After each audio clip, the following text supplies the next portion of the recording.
Hello, नमस्कार, स्वागत है आपका सुमो बायोलॉजी में। तो आज हम लोग पढ़ेंगे रेस्पिरेशन इन प्लांट्स। चैप्टर का इम्पोर्टेंट टॉपिक है ग्लाइकोलिसिस। इससे एक क्वेश्चन आपको मिलने की उम्मीद रहती है और थोड़ा सा ये समझने वाला भी। तो आज हम लोग इसको पढ़ते हैं ग्लाइकोलिसिस को। ठीक, चलिए। ग्लाइकोलिसिस और ईएमपी पाथवे। ग्लाइकोलिसिस या इसको हम ईएमपी पाथवे भी बोल रहे हैं। The term glycolysis was originated from the Greek word ग्लाइकोस for sugar and lysis for splitting. तो ग्रीक वर्ड से ये डिराइव हुआ है ग्लाइकोलिसिस। ग्लाइकोस का मतलब शुगर और लिसिस का मतलब स्प्लिटिंग, किसी चीज़ को तोड़ देना। The scheme of glycolysis was given by Embden Meyer of Parnas. इतना ही नाम याद रख लीजिएगा। गस्टॉफ, ऑटो और जे पार्नस, ये सब छोड़िए।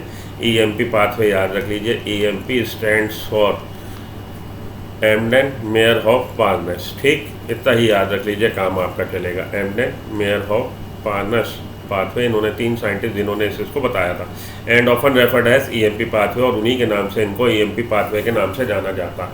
इन एनाएरोबिक ऑर्गेनिजम्स, ऐसे ऑर्गेनिजम्स जो ऐसी जगह पे रह रहे हैं जहाँ पे ऑक्सीजन नहीं है, ऑक्सीजन नहीं है। एनाएरोबिक कंडीशंस, ऐसे ऑर्गेनिज्म जो बगैर ऑक्सीजन के श्वसन प्रक्रिया अपनी कर रहे हैं, एनाएरोबिक ऑर्गेनिज्म है। It is the only process, उनमें यही एक प्रोसेस है जिससे वो रेस्पायर कर रहे हैं, अपने लिए एनर्जी जनरेट कर रहे हैं। Glycolysis occur in the cytoplasm of the cell and it's present in all living organism. ये लाइन इंपॉर्टेंट है, रख लीजिएगा, ध्यान कर लीजिएगा। ग्लाइकोलिसिस साइटोप्लाज्म में हो रही है सेल के, और present in all living organism. जितने भी लिविंग ऑर्गेनिज्म है, भले वो एरोबिक हो भले एनएरोबिक, तो ये फर्स्ट स्टेप ग्लाइकोलिसिस तो होना ही होना है। भले एरोबिक रेस्पिरेशन हो रहा हो भले एनएरोबिक, यहाँ तक तो पाथवे एक ही है। इसके आगे जाके गाड़ी अलग अलग स्टेशन पे चली जाती है। तो एरोबिक ऑर्गेनिज्म हो भले एनएरोबिक ऑर्गेनिज्म हो, ग्लाइकोलिसिस पायरुविक एसिड बनने तक तो होना ही होना है। तो इसीलिए कह रहा है कि जितने भी ऑर्गेनिज्म है सब में ग्लाइकोलिसिस आपको देखने को मिलेगा। इन दिस प्रोसेस, इस प्रोसेस में क्या हो रहा है, glucose undergo partial oxidation to form 2 molecules of pyruvic acid. 10 step है, याद रखिएगा इसको भी, कि ग्लूकोज 10 स्टेप रिएक्शन के बाद आखिरी में हमको 2 pyruvic acid, 2 molecule pyruvic acid के अंत, इसका अंतिम उत्पाद ग्लाइकोलिसिस का and product is 2 molecule of pyruvic acid. तो ग्लूकोज का आंशिक रूप से ऑक्सीडेशन हो गया है, ये बात भी आपने याद में रखनी है। Glucose undergo partial oxidation to form 2 molecules of pyruvic acid. In plants this glucose is derived from sucrose. Plant के केस में प्रोडक्शन तो होता है ग्लूकोज का, नो डाउट अबाउट दैट। जब बनती है फोटोसिंथेसिस से कार्बनिक कंपाउंड ग्लूकोज बनता है, लेकिन ग्लूकोज पत्ती में बनने के बाद इसका ट्रांसपोर्टेशन किस रूप में होता है, सुक्रोज। क्यों? क्योंकि सुक्रोज एक तो डाइसैकराइड है, थोड़ा कंडेंस है, दूसरी बात सुक्रोज नॉन रिड्यूसिंग शुगर है।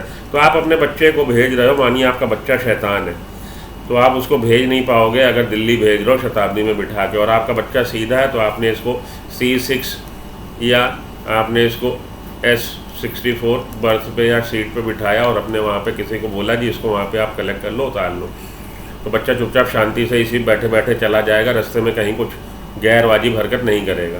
लेकिन अगर बच्चा कलाकार है तो रास्ते में रायता फैला देगा। तो अगर आप ग्लूकोज को एक जगह से दूसरी जगह भेजते हो, इसमें एल्डिहाइड ग्रुप होने की वजह से रिएक्टिव है, ग्लूकोज रास्ते में हरकत कर जाएगी। ग्लूकोज को इसलिए हम लोग भेज नहीं सकते, इसलिए हम लोग नॉन रिड्यूसिंग शुगर को ट्रांसपोर्टेशन करते हैं प्लांट में। तो ग्लूकोज बनती है, उसको सुक्रोज में बदल के ट्रांसपोर्टेशन करते हैं, और स्टोरेज किस रूप में होता है, स्टार्च के। तो यहाँ ये ध्यान देने वाली बात है, प्रोडक्शन हो रहा मोनोसैकेराइड का, ट्रांसपोर्टेशन हो रहा डाइसैकेराइड का, स्टोरेज हो रहा पॉलीसैकेराइड का। बिल्कुल अच्छे से कॉन्सेप्ट समझ लीजिए, कपाट खोल लीजिए, ठीक है जी। हाँ जी, तो सुक्रोज को कह रहा है जी प्लांट्स में क्या हो रहा है, glucose is derive from sucrose, क्योंकि सुक्रोज में एक जगह से दूसरी जगह भेजी गई, वहाँ पे सुक्रोज को तोड़ा जाएगा और ग्लूकोज और फ्रुक्टोज वापस बन जाएंगे, which is the end product of photosynthesis, जो फोटोसिंथेसिस का एंड प्रोडक्ट है। और फ्रॉम स्टोरेज कार्बोहाइड्रेट, स्टार्च भी है तो स्टार्च को भी ब्रेक डाउन करके सुक्रोज, और सुक्रोज से फिर ग्लूकोज बनाया जा रहा है।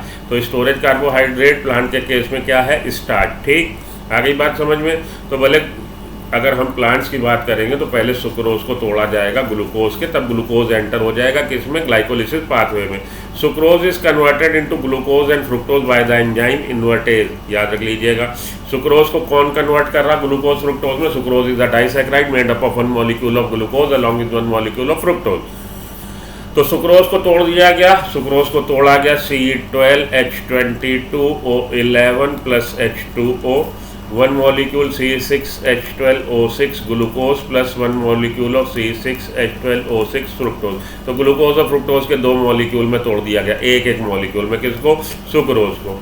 ठीक है जी। In the presence of enzyme invertase, invertase वो एंजाइम है जिसकी प्रेजेंस में ये गतिविधि करी गई। These 2 monosaccharides readily enter into the glycolytic pathway, और तब ये 2 जो बने हमारे क्या, कौन? करण अर्जुन नहीं भैया, ये हमारे ग्लूकोज और फ्रुक्टोज, ये किसमें एंटर हो जाएंगे? ग्लाइकोलिसिस पाथवे में। Okay. The various steps of glycolysis are depicted in figure 14.1. In glycolysis, a chain of 10 reaction under the control of different enzyme take place to produce pyruvate from glucose.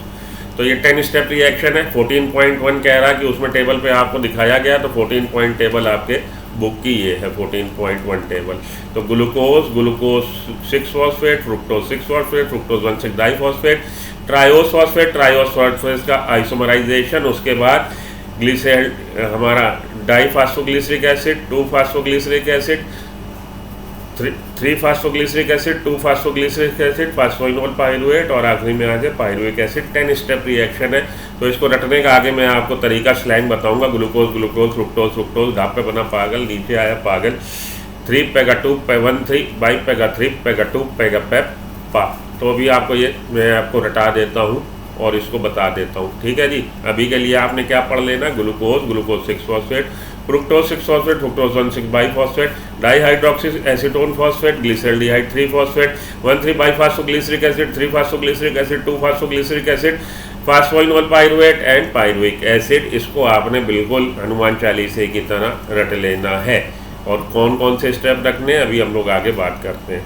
ठीक है, चलिए यहाँ तक हम लोग आ गए थे कि in figure 14.1 glycolysis chain of 10 reaction, 10 reaction की चेन है, साइकिल नहीं है, चेन है। कंट्रोल ऑफ डिफरेंट एंजाइम, जिसमें डिफरेंट एंजाइम है। 1-2 एंजाइम आपको याद रखने, सारे एंजाइम आपको याद रखने की जरूरत नहीं है। पहले स्टेप पे आइए। सबसे पहला स्टेप है ग्लूकोज एंड फ्रुक्टोज फास्फोरिलेटेड, फास्फोरिलेशन होगा। फॉस्फेट ग्रुप अटैच कर दिया जाएगा ग्लूकोज के साथ या फ्रुक्टोज के साथ, giving right to glucose 6 phosphate by the activity of enzyme hexokinase. लाल रंग से लिखा हुआ है, ये पहले वाले स्टेप को आप याद रख लीजिएगा। तो ग्लूकोज से ग्लूकोज 6 फॉस्फेट, इसने हमारा छक्का आते ही ग्लूकोज 6 फॉस्फेट। यहाँ पे एंजाइम क्या?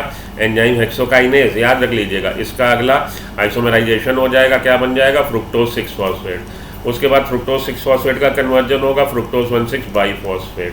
तो 2 जगह आपको एटीपी, 2 रुपए का आप कोई भी बिजनेस करते हैं, बिजनेस करने से पहले आपको पैसा लगाना पड़ता है, उसके बाद आप पैसा कमा सकते हो। तो ये 2 स्टेप ऐसे हैं जहाँ पे आपको एटीपी इन्वेस्ट करनी पड़ेगी।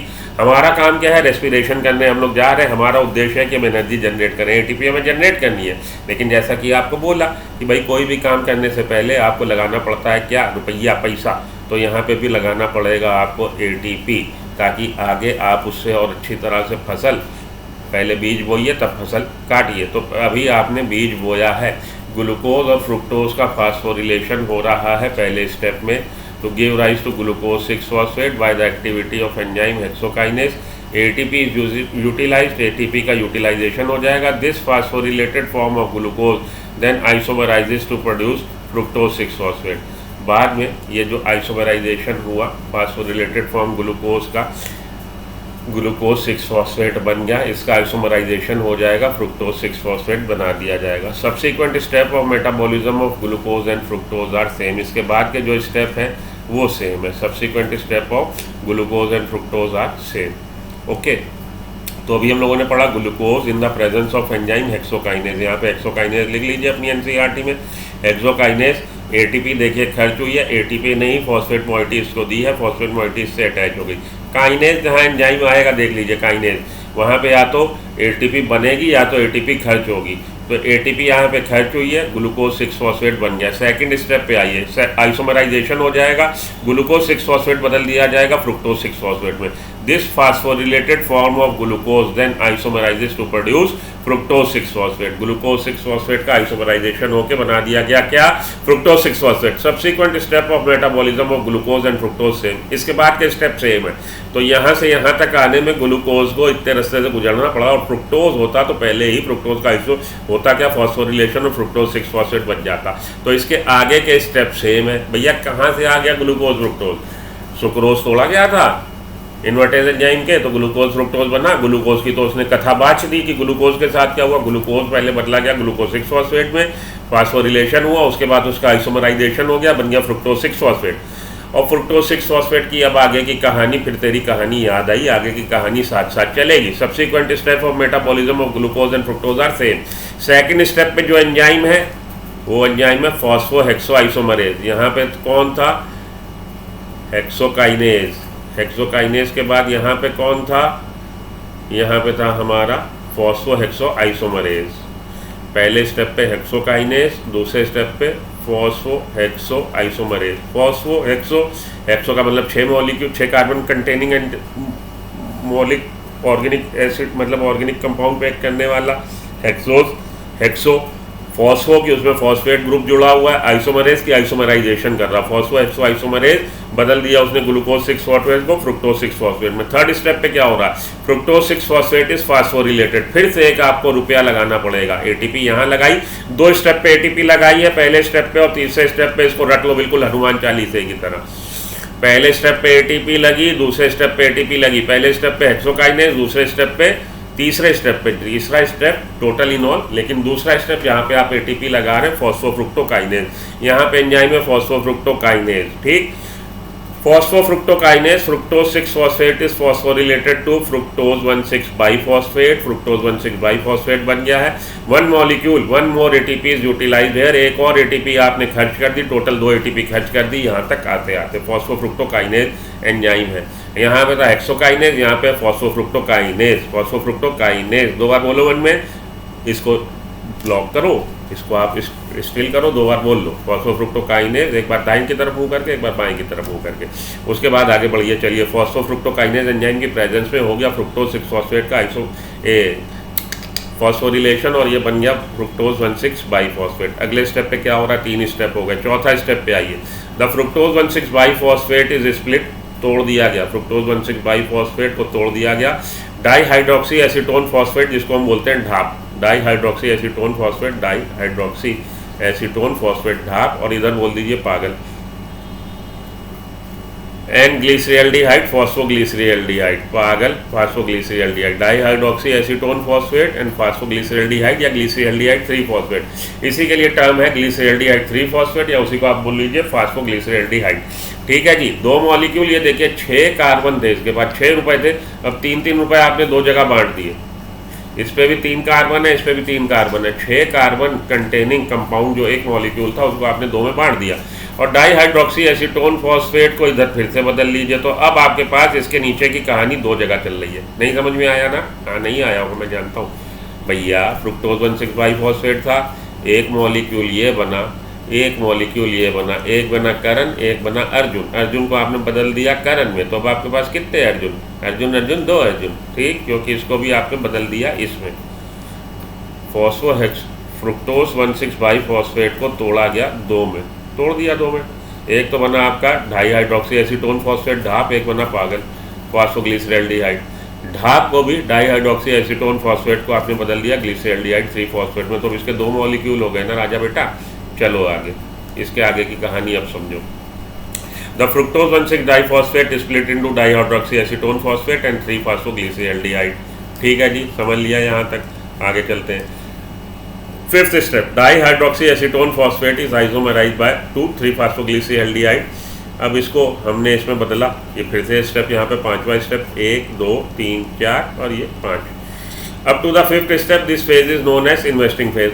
यहाँ तक, अभी तक हमने पैसा लगाया था, दुकान चल जाए चल जाए चल जाए, पैसा लगा रहे थे, अब आगे दुकान चल जाएगी। तो यहाँ तक का जो आपका पीरियड है, इसको हम इन्वेस्टिंग की, आपकी इन्वेस्टमेंट हुई, आपको पैसा लगाना पड़ा। इस स्टेप पे, ये जो स्टेप है, इस स्टेप पे कौन सा एंजाइम है? Triose phosphate isomerase. ये सब रटने की ज़रूरत नहीं है, आपको ये रटना है हेक्सोकाइनेज और फॉस्फोफ्रुक्टोकाइनेज, हेक्सोकाइनेज और फॉस्फोहेक्सोकाइनेज या फॉस्फोफ्रुक्टोकाइनेज, इन 2 को रटना है आपने अभी तक। बाकी आपने एंजाइम भूल जाओ तो कोई दिक्कत नहीं, लेकिन आप यहाँ से लिख के अगर याद कर लें तो अच्छी बात है, फिर तो आप राजा बेटा। नहीं याद करें तो भी कोई दिक्कत नहीं। तो ट्रायोस फॉस्फेट आइसोमरेज एंजाइम है जिसने इसको कन्वर्ट कर दिया, ट्रायोस फॉस्फेट आइसोमरेज एंजाइम, जिसने डाईहाइड्रोक्सी एसीटोन फॉस्फेट को ग्लिसरॉल्डिहाइड 3 फॉस्फेट में बदल दिया। 6 स्टेप ये बहुत इंपॉर्टेंट है, यही है पूरे आपके ग्लाइकोलिसिस का हीरो। ये स्टेप आपसे खूब पूछा जाता है। देयर इज वन स्टेप, पूरे 10 स्टेप में केवल एक स्टेप है where reducing power NaDH2 is generated. यहाँ पे reducing power NaDH plus H plus NaDH2 बन रही है, केवल यही एक स्टेप है। This is the one step where NaDH2 is form from NAD plus से NaDH प्लस H प्लस बन गया, 2 प्रोटॉन उसने एक्सेप्ट कर लिए। This is the 6th step, ये छठा स्टेप है वेयर ऑक्सीडेशन एंड फास्फोरिलेशन। और ये स्टेप में क्या हो रहा है, ऑक्सीडेशन हो रहा है एज वेल एज फास्फोरिलेशन हो रहा है। ग्लिसरॉल्डिहाइड 3 फॉस्फेट का ऑक्सीडेशन हुआ तो ग्लिसरॉल्डिहाइड CHO ग्रुप बदल गया COOH ग्रुप में, एसिडिक ग्रुप में बदल गया, एल्डिहाइड ग्रुप एसिडिक ग्रुप में, क्योंकि ऑक्सीडेशन हुआ। और फास्फोरिलेशन हुआ, अभी तक उस पर 1 फॉस्फेट था, अब 2 फॉस्फेट हो गया, ग्लिसरॉल्डिहाइड 3 फॉस्फेट था, अब ये 1,3-बाईफास्फोग्लिसरिक एसिड हो गया। अब ये 1,3-बाईफास्फोग्लिसरिक एसिड हो गया जी, ठीक है जी। तो इसका ऑक्सीडेशन हुआ, साथ के साथ फास्फोरिलेशन हुआ। ये छठा स्टेप ऐसा स्टेप है जहाँ पे एक रिड्यूसिंग पावर NaDH2 जनरेट हो गई है। देखिए जनरेट हो गई है NaDH2, ये इंपॉर्टेंट है, छठा स्टेप याद रख लीजिएगा। अब छठे स्टेप पे ग्लिसरॉल्डिहाइड फॉस्फेट डिहाइड्रोजिनेज एंजाइम है। भाई 2 प्रोटॉन उसने निकाल दिए, डिहाइड्रेशन किया, डिहाइड्रेशन ही तो ऑक्सीडेशन है, रिमूवल ऑफ प्रोटॉन क्या है, रिमूवल ऑफ हाइड्रोजन क्या है, ऑक्सीडेशन है। ऑक्सीडेशन क्या है, ऑक्सीडेशन इज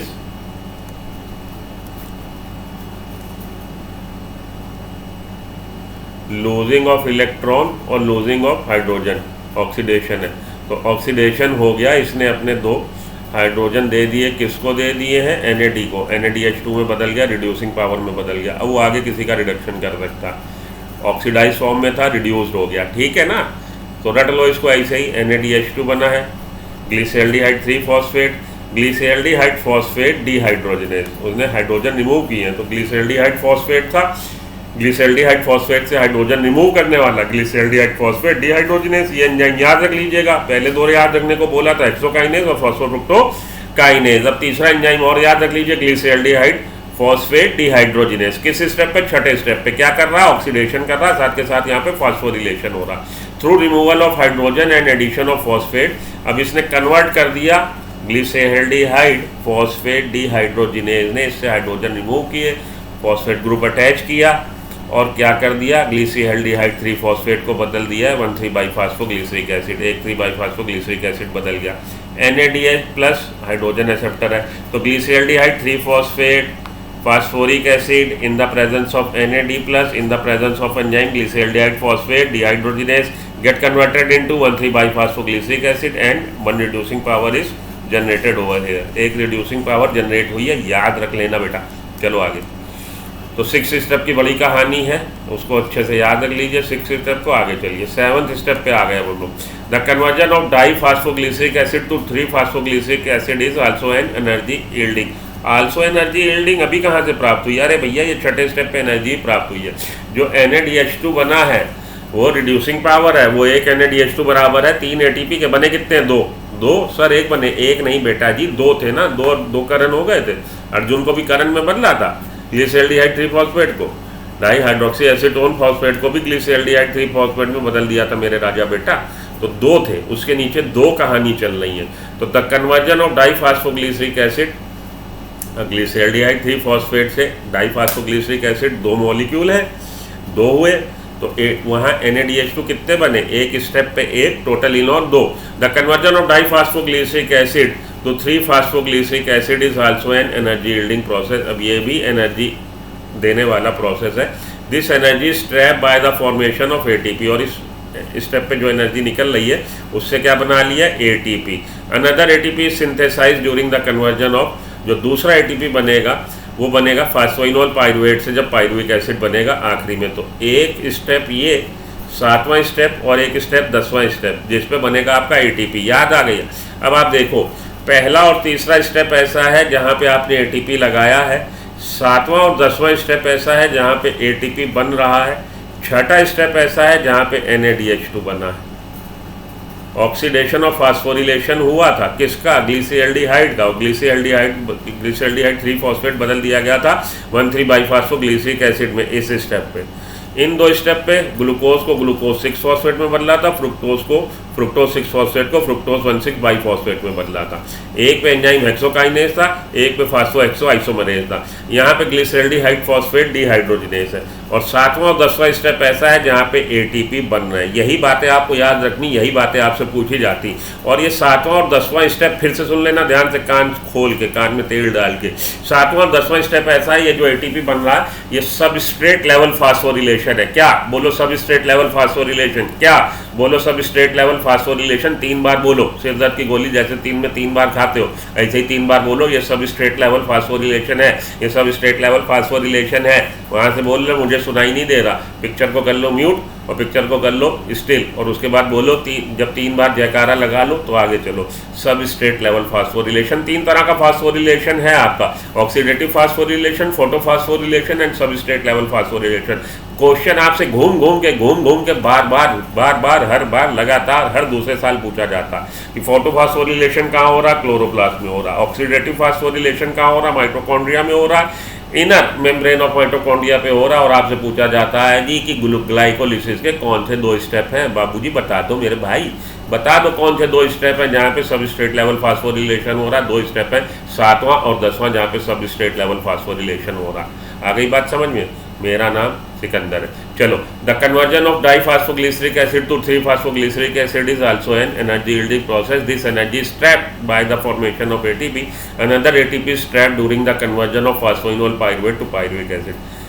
तो दूसरा एटीपी बनेगा जब फास्फोइनोल पाइरुवेट को पाइरुविक एसिड में कन्वर्ट किया जाएगा। 8th स्टेप पे आइए, 7वां और 10वें स्टेप की कहानी सबस्ट्रेट लेवल फास्फोरिलेशन काफ़ी जोर से आपको सुना दी। 8th step, 3-phosphoglycerate is change to the isomer 2-phosphoglycerate। 3-phosphoglyceric acid बन गया। जब 1,3-biphosphoglyceric एसिड का 3-phosphoglyceric एसिड में कन्वर्जन हुआ तो हमारा 3-phosphoglyceric एसिड बन गया। ठीक है जी। 3-phosphoglyceric एसिड इज चेंज, उसको आइसोमर में बदल दिया 2-phosphoglyceric एसिड। एंजाइम कौन है? म्यूटेज, याद रखने की जरूरत नहीं, छोड़ो। 9th स्टेप पे आओ, 2-phosphoglycerate is converted to phosphoenol pyruvate. 2-phosphoglycerate convert किया गया फास्फोइनोल पाइरुवेट में by the enzyme enolase. Enolation इसको समझिए आप, enolation is the process of removal of H2O। Enolation उस प्रोसेस को बोलते हैं। तो यहाँ पे एंजाइम इनोलेज ये पूछा जाता है, ये इंपॉर्टेंट है, ये एंजाइम याद रख लीजिएगा। ये पूछा जाता है कि वाटर मॉलिक्यूल ग्लाइकोलिसिस के किस स्टेप पे इनमें से कन्वर्जन वो दे देगा, आपको दिखा देगा। ट्रायोस फॉस्फेट से बन रही 2-phosphoglycerate, 3-phosphoglycerate से 2-phosphoglycerate, 2-phosphoglycerate से 2-phosphopinol पाइरुवेट। तो इस तरह से आपको दे देगा, पूछेगा जी किस स्टेप पे हमारा वाटर मॉलिक्यूल एलिमिनेट हुआ है। तो 9th स्टेप पे कह लीजिए, या 2-phosphoglycerate से जब बना है फास्फोइनोल पाइरुवेट, उस स्टेप पे इनोलेज एंजाइम की प्रेजेंस में वाटर मॉलिक्यूल रिमूव हुआ है, रट लेना अच्छे से। तो 9th स्टेप हमारा बोल रहा है 2-phosphoglycerate is converted to the phosphoenol pyruvate by the enzyme enolase. Enzyme enolase जिम्मेदार है, a molecule of water get eliminated, और मॉलिक्यूल ऑफ वाटर एलिमिनेट हो गया। ठीक, तो कन्वर्जन हो गया 2-phosphoglycerate का फास्फोइनोल पाइरुवेट में बाय द एंजाइम इनोलेज, और एक मॉलिक्यूल निकल गया हमारा H2O का, रट लीजिएगा, बहुत इंपॉर्टेंट 9 स्टेप। चलिए 10th स्टेप पे आइए, आखिरी step 10th step. During formation of phosphoenol pyruvate it picked up energy. इसने साथ के साथ ये चार्ज भी हो गया, इसमें एनर्जी आ गई। It helps in the production of ATP by the substrate level phosphorylation. देखिए सबस्ट्रेट लेवल फास्फोरिलेशन, तो ये 7वां स्टेप और 10वें स्टेप पे जो बन रहा ATP और सबस्ट्रेट लेवल फास्फोरिलेशन से बन रहा। The enzyme pyruvate kinase enzyme रट लीजिएगा। Phosphoenol pyruvate plus ATP in the presence of pyruvate kinase enzyme get converted into the pyruvate and ATP molecule is generated. So at the end of glycolysis by the breakdown of 1 molecule of glucose, आखिरी में आके पूरी बातों का लब्बो लुआब क्या है? 2 molecule pyruvic acid, 2 molecule pyruvic acid के बन गए and produce we got 2 molecules of ATP, और 2 मॉलिक्यूल ATP के बने 4 हैं, लेकिन ऊपर 2 खर्चा भी तो किए। टोटल इनऑल आपके हाथ में कितने आए? 2 रुपए लगा के 4 रुपए पैदा किए, तो शुद्ध लाभ कितने का हुआ? शुद्ध लाभ 2 का हुआ। कैसे? अरे मेरे बाबू आओ दिखाएं कैसे। हाँ जी, ये देखिए ऐसे, भैया एक मॉलिक्यूल यहाँ खर्च किया ATP, एक यहाँ खर्च किया। अब इसके नीचे की कहानी 2 जगह चल रही है, 2 मॉलिक्यूल है। तो एक जो दिख रहा है, एक मॉलिक्यूल से दिख रहा है ना, टोटल इनऑल यहाँ कितने प्रोड्यूस हुए? 2, और टोटल इनॉल यहाँ कितने प्रोड्यूस हुए? 2। Total इनॉल production 4, consume 2, total इनॉल net gain 2, 4 कुल बने, उसमें से 2 यहाँ आप लगा के आए हो। हाथ में कितने आए? 2 मॉलिक्यूल एटीपी आए। अब आपके हाथ में शुद्ध लाभ आखिरी में क्या है? आपके हाथ में है 2 पाइरुविक एसिड, 2 एटीपी और 2 NADPH2। NADH2 2, अरे भैया ये इसके नीचे 2 चल रहे हैं ना, डाईहाइड्रोक्सी एसीटोन फॉस्फेट, करण और अर्जुन, तो अर्जुन को भी तो करण में बदला, तो ये करण अर्जुन यहाँ पे 2 हो गए, उसके नीचे 2 चल रहे हैं ना, 2 चल रहे हैं, तो यहाँ पे ये 2 बने, तभी यहाँ पे ये 2 बने और तभी यहाँ पे ये 2 बने, तो 2 और 2 4, 2 और 2 5 नहीं, 2 और 2 4, 4 में से 2 यहाँ खर्च हो गए। हाथ में कितने आए? 2। तो 2 एटीपी हैं आपके पास इस समय शुद्ध लाभ में टोकरी में आपके, 2 पाइरुविक एसिड है और 2 हैं आपके NADH2। ठीक है, आपको स्टेप पहला और तीसरा स्टेप इन्वेस्टिंग स्टेप है, ये हमारा 7वां और 10वां स्टेप। 7वां और 10वां स्टेप कैसा है? 7वां और 10वां स्टेप आपका रीपिंग, कि आप उसको प्राप्त कर रहे हो, और छठा स्टेप ऐसा है जिससे आपको बन रहा है क्या? रिड्यूसिंग पावर, ये याद रखना। ठीक है जी, चलिए ये होने के बाद एट द एंड ऑफ, तो हम कह सकते हैं एट द एंड ऑफ, आखिरी में, at the end of glycolysis we break down 1 molecule of glucose, 2 molecule of pyruvic acid produce, 2 molecule pyruvic acid के बन गए और हमको 2 मॉलिक्यूल नेट शुद्ध लाभ में एटीपी के 2 मॉलिक्यूल हैं, 2 रिड्यूसिंग पावर NADH2 है, 1 NADH2, एक NADH2 इक्वल है 3 एटीपी के। तो अगर आपको चेक दे दिया हमने 10 रुपए का, आप जाओगे बैंक ऑफ बड़ौदा और उसको कैश करा लोगे, तो चेक इक्वली गुड है कैश के। ये जो NADH2 है ये 3 मॉलिक्यूल एटीपी के बराबर है। The summary is as follow: glucose plus 2 NAD plus 2 ADP plus 2 phosphoric acid get converted into 2 pyruvic acid plus 2 NADH2 plus 2 ATP। ठीक है, समरी भी आप चाहो तो याद रख लो। ग्लूकोज का 1 मॉलिक्यूल, 2 NAD क्योंकि 2 NADH2 बनने, 2 ADP क्योंकि 2 ATP बनने, और ATP के लिए फॉस्फेट किसने प्रोवाइड करी? H3PO4 ने। 2 पाइरुविक एसिड, ये आपका C6 है। तो पाइरुविक एसिड में कितने होंगे carbon? 3 carbon atom containing pyruvic acid है, C3H6O3। तो पाइरुविक एसिड बन गया glucose plus 2 NAD plus 2 ADP plus 2 H3PO4, 2 pyruvic acid plus 2 NADH2 plus 2 ATP। Okay, चलिए आगे। How many ATP are molecules are directly synthesised in this pathway? कितने molecule बने हैं 4। कहाँ पे भैया? कहाँ पे? 7वें और 10वें स्टेप पे। 7वां स्टेप क्या था? 1,3-बाईफास्फोग्लिसरिक एसिड का कन्वर्जन 3-फास्फोग्लिसरिक एसिड में, और 10वां स्टेप क्या था? फास्फोइनोल पाइरुवेट का कन्वर्जन पाइरुविक एसिड में। तो 7वें और 10वें स्टेप पे 2-2 बने, टोटल इनॉल बने 4। लेकिन शुद्ध लाभ कितना है नेट? क्योंकि आप ऊपर 2 खर्च कर आए हो, 4 रुपए कमाए, घर कितने लाए? 2 तो घर से लेके गए थे ना, टोटल नगद तो 2 ही लाए ना, 2 तो घर से लेके गए थे। तो 2 और 2 4, 2 मॉलिक्यूल शुद्ध लाभ हुआ एटीपी का। Invested in the first phase of preparatory phase 2 ATP are produce per molecule of glyceraldehyde three phosphate, 10 total. इस तरह से टोटल 4 मॉलिक्यूल प्रोड्यूस हुए, जिसमें 2 आपने पहले लगा दिए, तो आपके हाथ में शुद्ध लाभ 2 का। 1 NADH2 are produce per molecule of glyceraldehyde 3-फॉस्फेट पर मॉलिक्यूल। तो वहाँ 2 हो गए थे, ढाप को भी तो बदल दिया था आपने, ढाप को भी बदल दिया था ग्लिसरॉल्डिहाइड 3-फॉस्फेट में। तो टोटल इनॉल 2 बने, 10 total 2 NAD are produce. That this count net 2 ATP, net 2 NADP. Pyruvic acid is key product of glycolysis, pyruvic acid आखिरी में बना। अब यहाँ से देखिए, इसको स्टिल करके उठा लीजिएगा। पहले वाला ये जो स्टेप है ग्लूकोज का, ग्लूकोज ये आपको अलग से बता रहा हूँ NCERT के बाहर से। ग्लूकोज 6-फॉस्फेट जब बना है, यहाँ पे हेक्सोकाइनेज एंजाइम, ये रेगुलेटरी स्टेप कहलाता है कि ग्लाइकोलिसिस की प्रक्रिया को नियंत्रित करने का काम, उसके तेजी को, कितनी तेजी चलेगा नहीं चलेगा, रेगुलेटरी। और ये रेगुलेटरी 2 आपके रेगुलेटरी स्टेप है और एक रेगुलेटरी स्टेप ये है 7वां। तो पहला, दूसरा और 7वां रेगुलेटरी स्टेप कहलाता है। रट लेना बिल्कुल ऐसे ही, अगर वहाँ क्वेश्चन गोली वो फेंक दे, बाहर से दे दे NCERT के।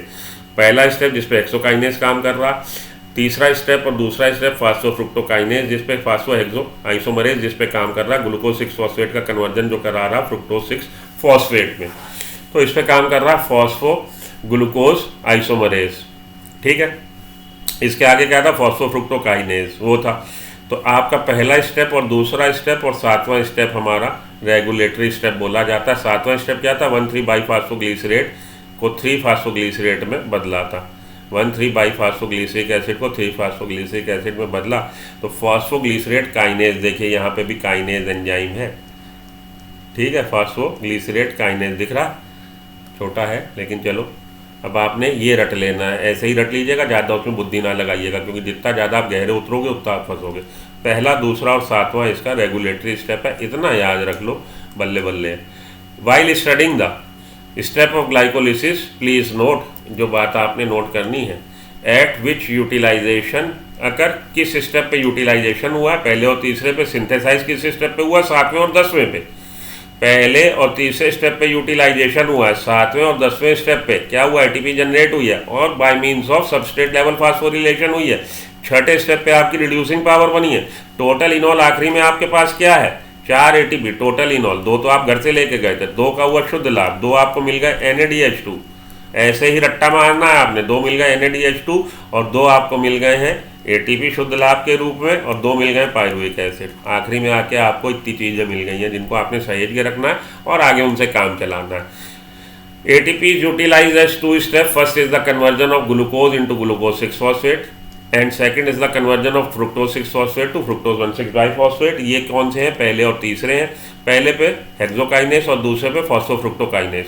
The fructose 1,6 diphosphate split into dihydroxy acetone phosphate and 3 phosphoglyceraldehyde. ये क्या बताया है, ये तो कोई ज़रूरत नहीं। चलिए, we find that there is one step, कौन सा स्टेप, छठा, where NaDH2 is generated, reducing power जहाँ जनरेट हुई है, there 3 phosphoglyceraldehyde converted into 1,3 biphosphoglyceric acid. तो कौन सा एंजाइम था यहाँ पे एंजाइम था phosphoglycerate dehydrogenase, phosphoglyceraldehyde dehydrogenase enzyme था, याद रखना, और बन गया हमारा रिड्यूसिंग पावर। और इस स्टेप पे हुआ क्या था, इस स्टेप पे ग्लिसरॉल्डिहाइड का ऑक्सीडेशन हुआ था ग्लिसरिक एसिड में, तो ऑक्सीडेशन हुआ, साथ के साथ फास्फोरिलेशन हुआ कि एक फॉस्फेट मॉइटी जोड़ दी गई।